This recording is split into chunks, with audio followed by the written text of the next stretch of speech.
بسم اللہ الرحمن الرحیم رب اغفر ورحم وانت خیر الراحمین۔ سامعین کرام، میں ہوں سے پہلی بار آپ میرا یوٹیوب اور فیس بک چینل دیکھ رہے ہیں۔ سامعین کرام، اسٹیبلشمنٹ کا آخرکار جاتی عمرہ کو پیغام پہنچ گیا اور اس کو بتایا گیا جو آپ لوگ فرمائشی پروگرام جاری رکھے ہوئے۔ کبھی آپ لوگ کہہ رہے کہ ہمیں سادہ اکثریت چاہیے، تو کبھی کہہ رہے کہ ہمیں 2/3 اکثریت چاہیے۔ کیا یہ ممکن ہوگا؟ جبکہ زمین کی ریالٹی، سارے سرویز، ایم آئی کا، اسپیشل برانچ کا، آئی سائی کا اور بیرونی اور اندرونی جو سروے ہوئی ہے، اس کی مقبولیت کے بل بوتے پر آپ لوگوں کا سارے سیاسی جماعتوں کا 30% مقبولیت ہے، جبکہ باقی 70% مقبولیت عمران خان صاحب کے پاس۔ کیا ہم اس گناہ میں اپنے آپ کو شامل کر لیں؟ آپ کو کس بیک گراؤنڈ اور کس نوعیت کی وجہ سے آپ کو ہم اقتدار سونپیں، جبکہ ہمیں آپ اپنا جو سیاسی بیٹل ہے اس کو جاری رکھے اور ہمیں اپنا کام کرنے دے۔ کبھی آپ کہہ رہے کہ ہمیں وفاق بھی چاہیے، کبھی کہہ رہے کہ ہمیں سندھ بھی چاہیے، کبھی کہہ رہے کہ ہمیں پنجاب بھی چاہیے، اور KPK پہ بھی آپ کی نظر ہے۔ تو آپ کی مقبولیت نہیں ہے، آپ کی زمین ریالٹی نہیں ہے، آپ کے ووٹ بینک نہیں ہے، لوگ آپ سے متنفر ہو چکے ہیں، تو ہم آپ کی گناہ اپنے سر کیوں لیں؟ جبکہ اس پہ جاوید لطیف صاحب جو مریم نواز اور نواز شریف صاحب کی ترجمانی کرتا ہے، اس نے کہا کہ یہ ریٹائرڈ فوجی ہے اور یہ حالات کو خراب کرنا چاہ رہے ہیں۔ ریٹائرڈ فوجی کا تو صرف نام لیا، یہ اسٹیبلشمنٹ کو اشارہ کیا اس نے۔ جبکہ دوسری طرف شہباز شریف صاحب کا حامد میر صاحب کو ایک انٹرویو پہ شہباز شریف صاحب نے کہا کہ اس کا واحد حل ہے کہ نیشنل گورنمنٹ بنائی جائے، یہ نیشنل گورنمنٹ جو 72 ارب روپے لگا کے ایک پیک حکومت بنائی جائے، پیک گورنمنٹ بنائی جائے، اور اس میں ہم سب کو شامل کیا جائے اور بندر بانٹ کی جائے۔ تو اس پہ حامد میر صاحب نے کہا کہ پھر اگر سارے پارٹیوں کو اس میں اکٹھا کرنا ہے اور نیشنل گورنمنٹ بنانی ہے تو پھر PTI بھی اس میں شامل ہوگا۔ نہیں نہیں نہیں، PTI نہیں، PTI کی وجہ سے تو مسئلے یعنی جو 16 مہینوں میں اس ملک کا بیڑا غرق کیا ہے، جو اس کو کنگال کر دیے اور الزام اپنے پچھلے ادواروں میں لگا رہے، جبکہ صرف اور صرف PTI کا 3.5 سال کا حکومت تھا۔ باقی تو زرداری صاحب، نواز شریف صاحب، زرداری صاحب، نواز شریف صاحب، اور صرف مشرف صاحب کے 8 سال کا جو دور تھا، اس میں بھی پھر عام آدمی سوکھا ہی تھا اور خوشحال تھا، مہنگائی نہیں تھی۔ سامعین کرام، آج مہنگائی، ہفتہ وار مہنگائی 37% مسلسل بڑھ رہی ہے، اور سالانہ مہنگائی کی اگر بات کی جائے تو 43 سے 44% سالانہ مہنگائی ہے۔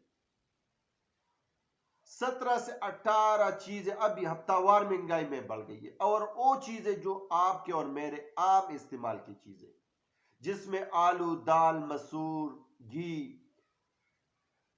چکن، یہ چیزیں یہ جو آپ کے اور میرے اور ہر ذی روح بندے کے استعمال کی چیزیں، لیکن نہیں، ابھی بھی ان کو پیک حکومت چاہیے۔ میرے اور آپ کے 72 ارب روپے لگا کر بھی پیک حکومت ان کو چاہیے، کیونکہ نون لیگ والوں کے اندر بھی خاندانی انتشار ہے، نون لیگ والوں کے اندر بھی بڑوں کی ایک دوسرے کے ساتھ جو ہے نا نہیں بن پا رہی ہے، کیونکہ نواز شریف صاحب کی گوال منڈی والی سیٹ وہ بھی خطرے میں نظر آ رہی ہے، کیونکہ سما ٹی وی کا ملک صاحب نے جب اس کا سروے کیا اس حلقے کا، تو آپ لوگ وہ انٹرویو خود سن لیں کہ اس میں کتنے لوگوں نے کہا کہ ہم نواز شریف صاحب کو ووٹ دیں گے اور کتنے لوگوں نے کہا کہ ہم پی ٹی آئی کو ووٹ کریں گے. جبکہ دوسری طرف اس طرح حمزہ شہباز صاحب اور مریم نواز صاحبہ کی لاہور میں جو اپنی سیٹ ہے اس کو بھی ابھی جیتنے میں نظر نہیں آ رہی ہے، کیونکہ مقبولیت میں یہ تیسرے نمبر پر ہے اور تیسرے نمبر کا بھی ابھی کنفرم نہیں ہے، کیونکہ میں بھی ہو سکتا ہے کہ اس میں سے آزاد ان سے اوپر چلا جائے. لیکن ان کو وپاک بھی چاہیے، پنجاب بھی چاہیے، کے پی کے بھی چاہیے اور سندھ بھی چاہیے اور وہ بھی دان لی کر کے الیکشن کا اور میرے اور آپ کے 72 ارب روپے لگا کر.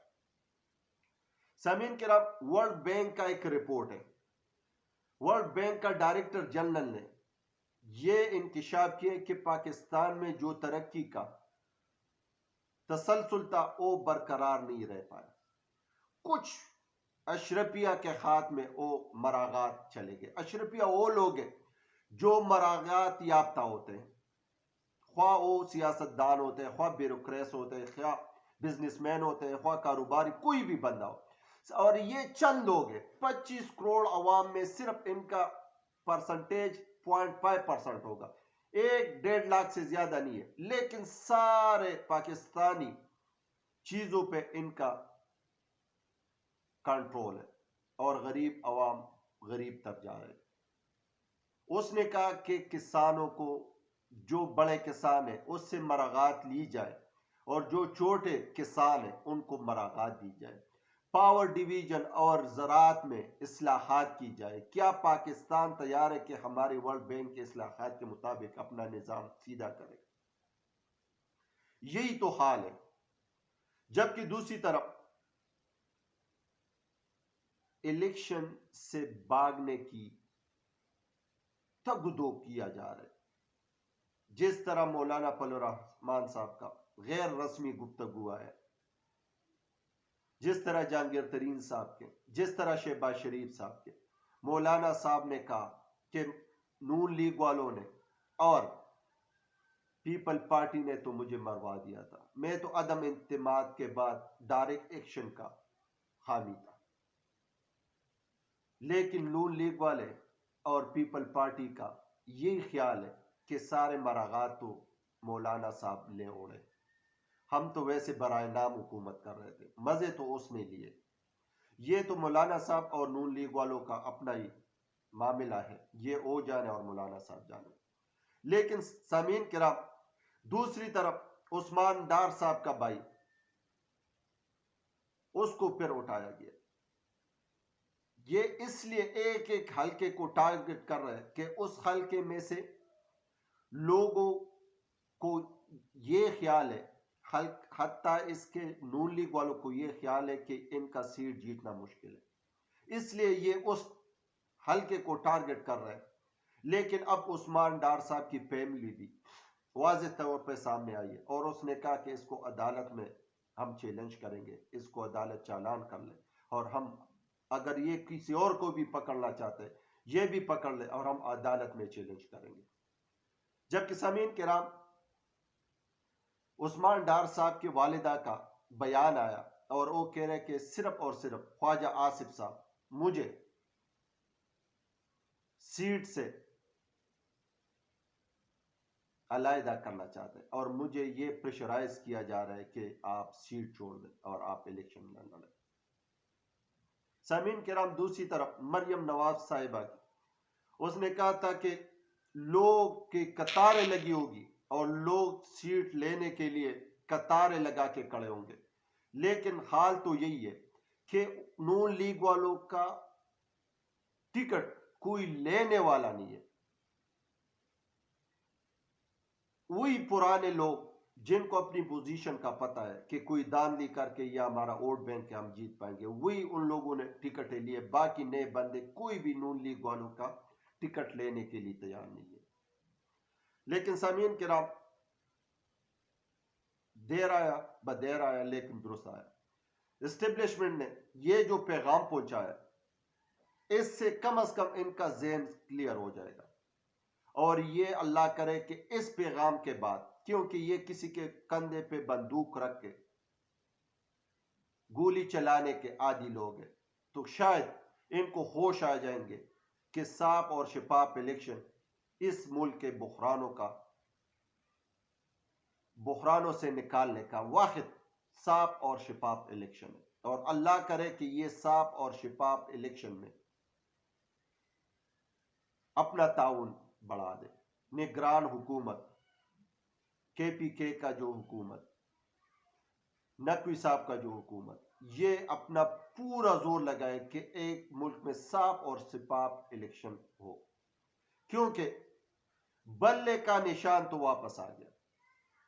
یہ تو ہر صورت پہ ان لوگوں نے کمٹمنٹ کی تھی کہ بلے کا نشان نہیں ہوگا، لیکن ایک پارٹی سے بلے کا نشان لے کر، سمبل لے کر، اس پارٹی کو آپ نے الیکشن سے غیر قانونی طور پہ باہر کرنا، ان کے ووٹر کو منتشر کرنا اور ان کے پورے پارٹی کا زوال بنانا، یہ آئین اور قانون کے خلاف ہے۔ پاکستان زندہ باد، پاکستان پائندہ باد۔